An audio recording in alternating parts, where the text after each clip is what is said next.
All right, nice one. Well, we'll get started. I think we've got a few people in, so that's good. Can't see anyone, which is a little bit unusual, but nevertheless, thank you so much for joining today. Really excited to be talking to you about prototyping and how we go from that really exciting phase of having loads of ideas through to actually something that someone can go away and build. Before we get kicked off, a few little admin pieces to note. I think the chat function is disabled, so there will be a Q&A at the end, but you can add that in the Q&A function part of the webinar, and we've got some support from the BDF team as well.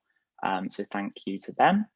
Thank you, of course, to Bath Digital Festival for hosting this week. Amazing to be able to still be going ahead, all things considered. So a huge thank you to the team there. A thank you to the sponsors as well for putting on the event or allowing us to be able to put on the event. I'm really grateful to be talking to you today. Couple of hashtags or a hashtag to go. So there's BDF 2020 if you're following along on Twitter. Obviously the Bath Digital Festival Twitter handle, we're on Higher Design, and mine is Harry Cobbold. So if you don't get your question answered in the Q&A, please do reach out on Twitter and we will be more than happy to chat. And then we've also, I think the talk is going to be recorded and is up on YouTube, but if you would like a copy of the slides, just head over to our website and links there so that you can grab those as well. Hope that sounds good. We can kick off.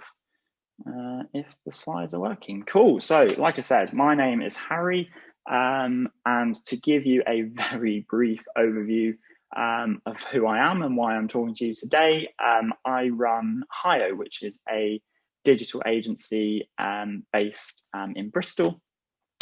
We partner with startups, scale-ups and SMEs, and we help people take ideas right through to building and shipping products, generally MVPs, digital platforms. Today, though, we're going to be talking about my favorite part of that whole kind of product development process, and that is prototyping. Getting all those ideas and the madness that comes with that, and channeling that into a real world product. And that is what we're going to look at today. The plan of attack is this. So we're going to talk a bit about what a prototype is and why we should use them and why they are so important in this process. I'm going to give you a quick overview of our 4-step process. And really that's the kind of 4 levels of fidelity that you have in a prototyping process, and think about a few things there. And then lastly, just a bit about thinking differently and how we can actually use prototypes in practice. And just to sort of stir the pot so that you've got some things to think about as a result of this talk. It's going to be a fairly introductory level talk, so I'm going to try and cover a lot of ground and just touch on lots of different bits. And hopefully I can signpost you to some like further reading if you want to dive into a specific part of this talk, or reach out and we'd be more than happy to help. So what is a prototype? Seems like the logical place to start. A prototype, for me at least, is an experimental model of a long-term vision or idea. So it's something that is constantly being worked on, developed, and tested. And in that sense, really a business or a digital product that a business or an organization is producing is always a prototype, because we're always testing, we're always developing our ideas around things. But as we've got the kind of pictures on the screen, that can mean lots of different things at lots of different phases in a business. So whether that's a sketch, that's equal, that's a valid prototype, whether that's a digital kind of mock-up like in the middle there, or whether you've actually built the product and you actively have a user base. We can consider all of these things prototypes. It's really about matching the stage that we're at as a business with the level of fidelity of prototype that we want to use in order to progress. So why should we use a prototype? I think these are, if you take anything away from today, this is really the crux of it. And it's that prototypes allow us to learn and iterate faster. Certainly in the earlier phases, when we're talking about sketching and design mockups, they're things that we can tear down and build back up again really rapidly. And in a game where the person who learns the fastest, the quickest, and with the least waste wins, prototypes are a huge asset for us when we're considering how we're going to get to that final product. In the same vein, that we can iterate faster with a prototype and we can learn more, that helps us to avoid costly mistakes. One thing we really have to avoid when we're developing products is spending too much time running in the wrong direction, and reducing the time to learning and speeding up the ability to iterate our ideas helps to mean that when we do spend significant time or resource building something, we can be more confident before we start about how effective that's going to be. And then thirdly and finally, I think this is one of the most often the common pitfalls around being an entrepreneur or starting a business, or indeed developing a product, is that we come to the table with a lot of preconceived ideas around what the solution is going to be. But actually, we should be working almost on the basis that we are wrong and that our assumptions are wrong. And we use the prototype to actually go out into the market, go to users and let them guide the direction, let them decide what's valuable about our product and what's not. And I've actually found that to be, it takes a lot of pressure off you as the designer, because it's more about just following the process, having faith in that, and letting the user decide what goes into our prototypes. So with that in mind then, what are the kind of 4 stages that a prototype moves through in our studio? So I'm going to run through those, but just before I do, thinking about this as a process, it's something that can be really scaled up or scaled down depending on how much time and effort you have to put into this process. It can be very effective at solving very niche small problems or much larger challenges, depending on how you want to approach it. And that's really the beauty of the process, I think, in terms of having that flexibility. We've taken exercises from across loads of different places here, but if you're looking for more resources, we are big fans of kind of Sprint, the Google Ventures design book, the Lean Startup, and IDEO also have a fantastic set of resources around human-centered design, which I would encourage you to look at. But we've picked sort of the gems and the bits that we really like to use, and I'm going to talk through those today. So yeah, let's get started. So the first step is, unsurprisingly, as I was mentioning, sketching, or actually even before that, there are some exercises we can run through. I should probably caveat actually that this is you come to this phase of a project, you should already have a really clear definition of the problem space that you're trying to work in and the challenges that you want to overcome. So this is where this is the start of that. Okay, I've got an idea or I've got a problem. How do I now get that down onto paper? So we've got 4 activities, which I'm going to show you. It's really important to know that these activities can be done as a team. I recommend doing them between about 3 to 7 people, but they should be done alone. You should do it by yourself, as in a team, not out loud. So basically the opposite of brainstorming. You should have quiet moments of reflection and work and then sharing that with the team. Brainstorming has been shown to be really quite poor for actually bringing about innovation and good ideas, because it's subject to a whole world of bias, groupthink, the loudest person wins sort of thing. So we try to avoid that where possible. So anyway, the first exercise that we like to do when we're trying to start thinking about getting an idea down into a prototype is called How Might We?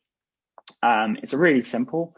You're basically just trying to reframe every problem that you have or that you're trying to solve and you write those down in the form of a how might we question. So for example, that could be something really small. So we can't get customers to sign up to our service. That's a challenge that a business might face. The how might we could be, how might we redesign the sign up page to help users sign up to our service. So it frames the challenge in an opportunity for design, maybe somewhere specific, maybe somewhere a bit broader. There are lots of different ways you can frame the questions, but it just starts to get the brain cells firing in terms of where should we be focusing effort and what can we use that, where can we do that? So we get loads of sticky notes. It's great fun, or if you're working remotely, Miro is a great tool as well, sort of virtual whiteboard to use. Get those up, and then actually voting on those as a team afterwards, once people have had a chance to talk about those questions, sharing them as a group, voting on them, and that helps you to sort of pin down what are the most important problems to solve, because there are hundreds, thousands of problems we could all be trying to solve, but you need to focus in on the ones that are going to bring the most value. Next step is called Remix and Improve, and this is really about bringing ideas together to create new ones. A lot of innovation comes from sort of smashing two existing ideas together and bringing out new innovation. What we do is get the team in a workshop to go away again, spend some time and research some different solutions, look at different industries, contexts, who's tried to solve similar problems to us before, and what can we learn from them. Capture the good ideas down with a quick sketch, and give it a catchy title if you can, and again bring that back and present it to the team. At this point, we're still trying to just broaden our horizons, give ourselves loads of ideas about where potential good ideas might come from. Step 3, Crazy Eights. This is the most fun part of the workshop, if you like. Basically, fold up a piece of paper into 8 squares. You've got 8 minutes, 60 seconds per square to draw an idea down. And this is where we start to sort of feed in all the stuff that we've talked about in step 1 and 2. And then you have literally no time at all to try and process that into ideas. You will come up with a lot of really bad ideas, but there'll be a few little gems in there that will have been sparked from all the build up that can be really, really valuable to this process. It's absolutely key that everyone draws. If you can't sketch, if you're listening to this and being, I can't draw, it's not about making them pretty. Ugly is fine. It's about getting ideas down on paper. And I'm going to talk about why the sketching is so important in a moment. The last exercise that you can try if you want to go through this is to actually then sit down for 20 or 30 minutes and draw out a solution to the problems that you've kind of identified, or the problem that you've tried to identify through this particular process. The only rules really are that the sketch needs to be self-explanatory, it should be anonymous, and it should use real copy, so you shouldn't use placeholder text. And there's a really good reason for this. And it's why sketching, even if you don't go through that process, it's why sketching is so fundamentally important to this process before we get onto our computers and before we get onto the design software, is that sketching introduces a much higher level of critical thought than discussing ideas. When we're talking about ideas for features or products or services, we mask a huge amount of the complexity that sits behind those ideas. And it's very hard to see that until you have to actually commit it to paper. So sketching forces us to start thinking through the different implications, and we have to start making design trade-offs as part of that process. But it's hugely valuable, and that's why everyone has to do it, not just the designers. Sketching is also a universal language, so it can't be misinterpreted. When we're talking in words, you're interpreting what I'm saying, and you might interpret differently to how I meant it. But when we sketch stuff, it's much harder for that misinterpretation to occur, and hence super valuable. And lastly but not least, it's never too early to get sketches in front of stakeholders. Now we've got something that's universally recognized in terms of it can be understood and we're experiencing the same thing, let's start getting feedback on it. Let's fail fast and find out what people think about what we're doing before we expend any more effort. Cool. So the next step is to get onto the laptop. And actually, a few years ago, I would have said continue doing paper prototypes. You can create full prototypes in paper, but design software has come on, so prototyping software particularly has come on so far in the last few years with the likes of Adobe XD, Sketch, Figma. We're Adobe XD fans ourselves, but it's kind of personal preference. But they're so accessible. I think XD is actually free Adobe product. So free, you don't need to be able to code. They're a lot less daunting than things like Illustrator or Photoshop. And you can move a lot quicker once you've got those initial ideas down into like a low fidelity prototype. So that's what we would tend to do next, which is get something like you can see here. I think this is an e-commerce store and just really low fidelity. And the aim here is to actually start testing out functionality and start understanding how the prototype is going to fit together as a whole piece, rather than just individual pages or an individual concept for how something might work. It starts to complete the picture a little bit more in terms of functionality. And of course, we can then go out and test that with users again, get feedback. And because it's so rough and ready, we can tear it down and we can build it back up again super, super fast. After that, we would go for a digital prototype, and this is where XD really comes into its own, because you can add obviously design and that's a really important aspect, but crucially you can start wiring up prototypes. So you can actually completely mimic the experience of the real application that you're building through design software. So we still haven't had to write any code at all. And again, if we want to reorder stuff, if we want to change this, I think this is a booking funnel. So if we wanted to reorder the booking funnel, we could do that in minutes rather than days or weeks if it was actually a build prototype. Again, using this as an opportunity to go out and get user feedback and just slowly, incrementally adding a layer of fidelity. Of course, once you've finally got there and you've done all this validation, you're really confident in your ideas, it's time to build a minimum viable product. So this is where you look to actually build something and get it out into the hands of users in a sort of actual market environment. And the important thing to recognize here is that the process of prototyping and being really lean and working in short, quick bursts doesn't end. It's tempting to spend a long time building lots of features, but the focus should still be on small deployable increments and trying to get out there really fast to start learning. And that's the other thing I would add about MVPs as well, is that once you do launch a project, you should become absolutely fixated about the right metrics to be tracking and let that become your guiding star in terms of what we're going to be changing and what we're going to iterate on in the product. So for example, if you're an e-commerce store, like there are a huge number of metrics. Is it basket size? Is it number of customers? Is it repeat purchases? Work out what you need to do to reach the next milestone, whether that's a fundraise, whether that's your financial goals, and then become fixated and make sure every change you do is about improving one or two kind of key metrics. All that said, and all those kind of 4 stages of prototyping, no matter what the stage, I would say, and as we've sort of just been mentioning, the principles remain the same.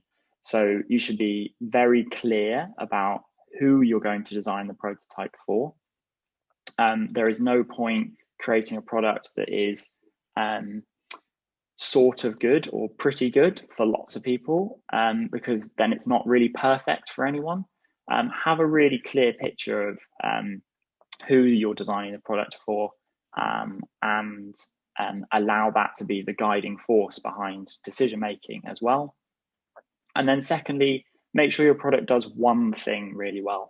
you need to become known for doing something, and it's very easy to make something very complex very quickly, but it's so valuable when you think about products which do just one thing well. They're much stickier, and it's a really good principle to take through your prototyping phase, and just let that guide you.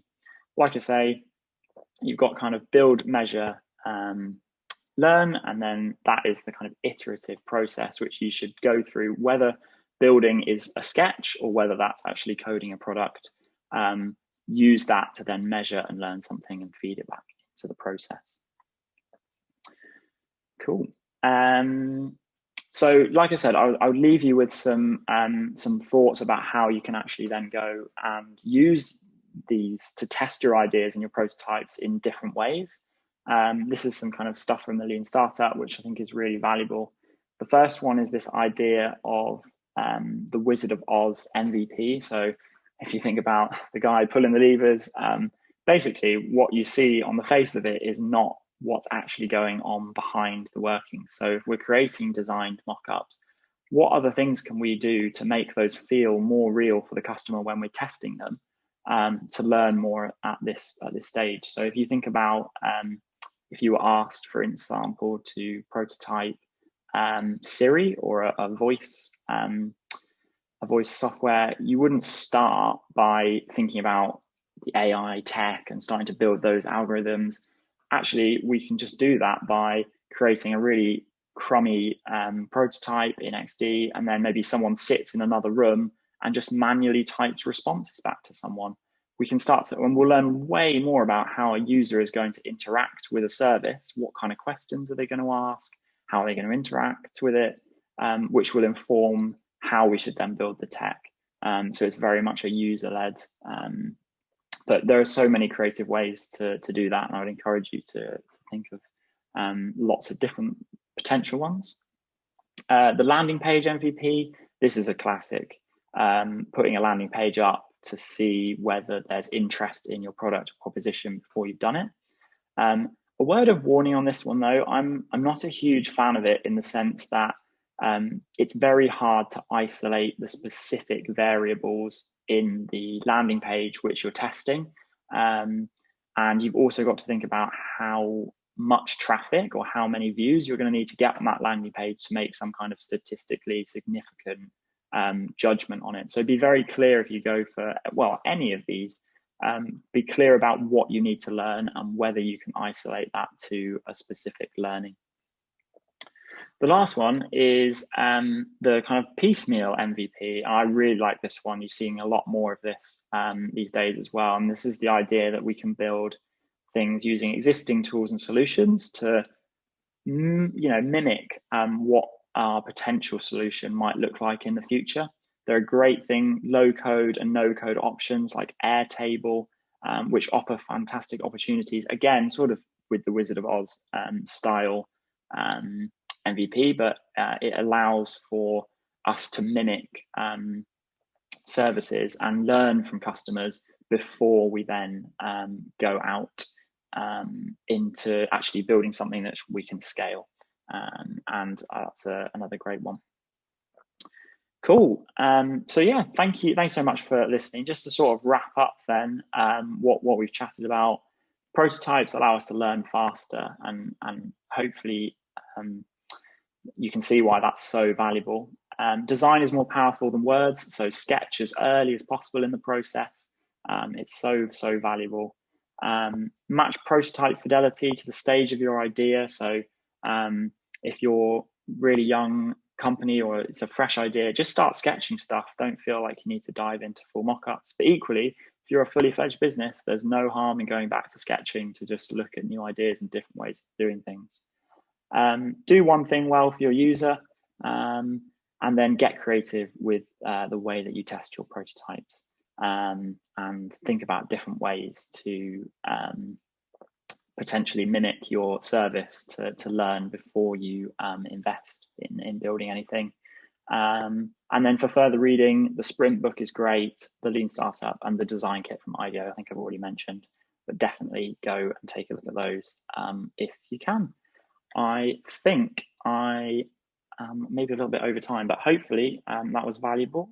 Thank you very much for sticking with me today. And I don't know how the QA function works, but I'm going to stop screen sharing and see whether I can figure it out.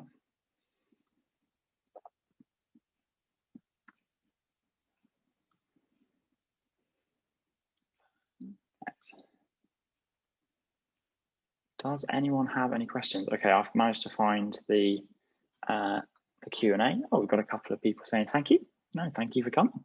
I hope that was useful. I appreciate it was a whistle-stop tour of a lot of different areas in product design, and I did try to cram a lot in. So hopefully that was valuable. Okay, cool. Right, we've got a couple of questions. So the first one is from Hannah. So if you show sketches to potential stakeholders, do they struggle to get the vision? Sometimes, yes. So I guess one of the key principles of that sketch is, and I think I mentioned it, but it should be anonymous and it should be self-explanatory. So you can create a sketch, but it's really helpful to annotate that. So you can annotate it with words. It doesn't need to be completely self-isolating in terms of just a sketch of a wireframe or whatever that is. But they should be understandable. And the idea is that if you've got like 5 people doing that exercise, you can then put them up on the wall and people can just wander around and understand, kind of get the picture out of them. So it is difficult to get that that explanation across. But if you're then explaining that to a stakeholder and you're in that scenario, obviously let them initially interpret it, and I would ask them how do they interpret it, because that's really important. But then you can always add context later, so you can then explain through if you felt like the sketch was lacking in terms of more detail. So that's the first question. Ruth is asking, with such a lean process, how do you incorporate accessibility? Really good question. So there are a lot of good kind of core practices that you can do, certainly at the UI design step, so that digital prototyping phase, where you can just do some really quick wins on accessibility, things like making sure text size is obviously big enough. Color contrast ratios is another great quick win, which I would highly make sure you test all your designs and make sure all your buttons for that sort of thing. When we build products, I know that's slightly different to prototyping, but if you're using like good clean markup so that screen readers can access the content as well, that's really important. And you could also, of course, try and test that with a broad range of users as well, to make sure that it does work for accessibility. So yeah, it's something you do have to find time for, and is really important. Cool, I'm just having a look through. Yeah, a couple more thank yous, but yeah, brilliant. Don't know if anyone's got any further questions for me. I'm happy to stick around. Like I said, we've got the slides for download on our website. I think it's bdf.haio.design. So you can grab those there or reach out to us on Twitter, and we'd be more than happy to continue the discussion. And I can't wait to see if anyone does go away and produce some prototypes off the back of this talk. We would absolutely love to see them. That would be really cool. So please do keep us in the loop and share those if you've got them. I'm just going to have another quick look through the questions. Brilliant. No, I think we're all good. In which case, I think that's 12:30, so I'm bang on time. How about that? Thank you so much for coming. Really, really appreciate it. And look forward to seeing what everyone has created. And I will catch you next time. Have a great rest of the festival. And thank you very much.